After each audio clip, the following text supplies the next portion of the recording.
Artículo 3. Todo individuo tiene derecho a recibir educación. El Estado, Federación, Estados, Distrito Federal y municipios impartirá educación preescolar, primaria, secundaria y media superior. La educación preescolar, primaria y secundaria conforman la educación básica. Esta y la media superior serán obligatorias. Reformado mediante decreto publicado en el Diario Oficial de la Federación el 9 de febrero del 2012. La educación que impartirá el Estado tenderá a desarrollar armónicamente todas las facultades del ser humano y fomentará en él a la vez el amor a la patria, el respeto a los derechos humanos y la conciencia de la solidaridad internacional, en la independencia y en la justicia.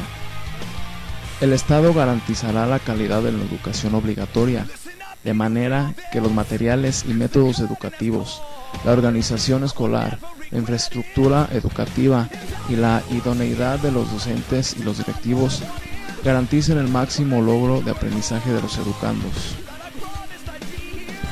Garantizada por el artículo 24, la libertad de creencias. Dicha educación será laica y por tanto se mantendrá por completo ajena a cualquier doctrina religiosa. El criterio que orientará a esa educación se basará en los resultados del progreso científico, luchará contra la ignorancia y sus efectos, las servidumbres, los fanatismos y los prejuicios. Además, será democrático, considerando la democracia no solamente como una estructura jurídica y un régimen político, sino como un sistema de vida fundado en el constante mejoramiento económico, social y cultural del pueblo.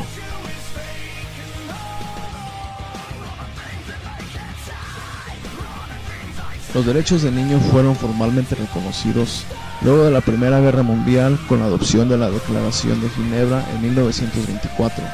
El proceso de reconocimiento de estos derechos continuó gracias al trabajo de las Naciones Unidas y la Declaración de los Derechos del Niño de 1959. La admisión de los derechos del niño se concretó definitivamente el 20 de noviembre de 1989 con la aceptación de la Convención Internacional de los Derechos del Niño, que representa el primer texto de compromiso internacional que reconoce legalmente todos los derechos fundamentales de los niños. Los derechos del niño son derechos humanos, es decir, que buscan proteger a los niños como los seres humanos que son. Por tratarse de derechos humanos, los derechos de los infantiles están constituidos por garantías fundamentales y derechos humanos esenciales. Los derechos del niño consagran las garantías fundamentales para todos los seres humanos, el derecho a la vida, el principio de no discriminación y el derecho a la dignidad a través de la protección de la integridad física y mental, protección contra la esclavitud, tortura y malos tratos, etc. Los derechos del niño son derechos políticos y civiles, tales como el derecho a una identidad, que incluye el derecho a una nacionalidad. Los derechos del niño son derechos económicos, sociales y culturales, tales como el derecho a la educación, el derecho a una calidad de vida digna, el derecho a la salud, etc.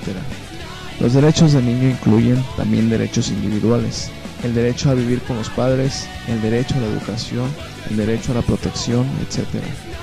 Los derechos del niño incluyen también derechos colectivos, derechos para niños refugiados y discapacitados, niños que pertenecen a grupos minoritarios. Los derechos del niño buscan satisfacer las necesidades esenciales que implican un correcto desarrollo de la infancia, tales como el acceso a una alimentación apropiada, el cuidado y la atención necesaria, la educación, etc.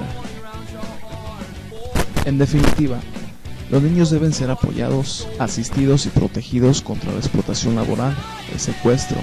Se les debe brindar el tratamiento adecuado para enfermedades, etc. Hay varios puntos en los cuales se relaciona el artículo 3 con los derechos de los niños. El primero puede ser que logren el aprendizaje de la lectura y la escritura y desarrollen su capacidad para expresarse oralmente. Adquieran el hábito de la lectura y la escritura. Reflexionen sobre el significado de lo que leen y escriben para lograr mayor claridad en la comunicación. Tengan la capacidad de utilizar las matemáticas como instrumento para reconocer, plantear y resolver problemas. adquieran los conocimientos fundamentales para comprender los fenómenos naturales, en particular los que se relacionan con la preservación de la salud y la protección del ambiente. Cuenten con conocimientos de la historia nacional y de nuestros símbolos patrios, el escudo, la bandera y el himno nacional. Conozcan el valor de la justicia y la igualdad, así como los derechos humanos y el respeto a los mismos. Conozcan sus derechos y deberes y la práctica de valores en su vida personal, en sus relaciones con los demás y como integrante de la comunidad nacional. Y desarrollen actitudes propicias para el aprecio y disfrute de las artes, así como el ejercicio físico y deportivo. Durante los últimos 25 años, los gobiernos mexicanos han puesto en práctica una serie de políticas educativas tendientes a superar los enormes rezagos que en esta materia padece una parte muy importante de la población. También se ha tratado de cumplir con la expectativa de transformar la educación para contribuir al bienestar del país y ser un instrumento de justicia social. Durante este periodo, los esfuerzos se han enfocado en mejorar la calidad de la enseñanza impartida, reducir los niveles de inequidad y procurar la coordinación del sistema educativo. La conclusión es que dichas políticas y reformas no han logrado superar las desventajas que, en materia educativa, padece casi un tercio de la población. La calidad del sistema es aún insatisfactoria, persisten niveles de inequidad muy considerables y la coordinación es ineficiente. En este sentido, las políticas neoliberales en la educación han mostrado su inefectividad para cambiar el estado de cosas imperante desde hace un cuarto de siglo.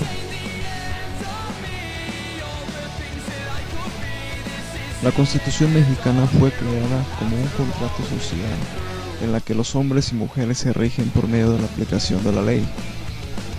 La Constitución mexicana es una de las más perfectas del mundo, sin embargo, es también una de las más violadas por su propio gobierno, el encargado de que la misma se cumpla. Desafortunadamente, el capitalismo es el sistema político que gobierna México. Este consiste en la concentración del capital en pocas familias y en el deterioro de las mayorías, en su estilo de vida económico, social y cultural. La finalidad del capitalismo es tener cada vez más dinero y poder, explotando la mano de obra barata y los recursos naturales. La gente capitalista domina en una forma en la que convence a la sociedad de ser dominada, aceptando sus condiciones de vida. Utilizan para ellos varios medios, como los de la comunicación, la televisión, la radio, el internet, la religión y las escuelas.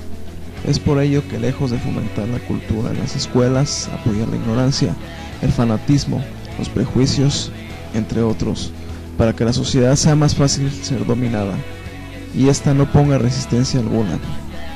Por tal razón, deberán existir verdaderos mecanismos u organismos sociales que se encargue de garantizar que la Constitución sea respetada, ya que tenemos una muy buena Constitución. El problema es quién la hace valer.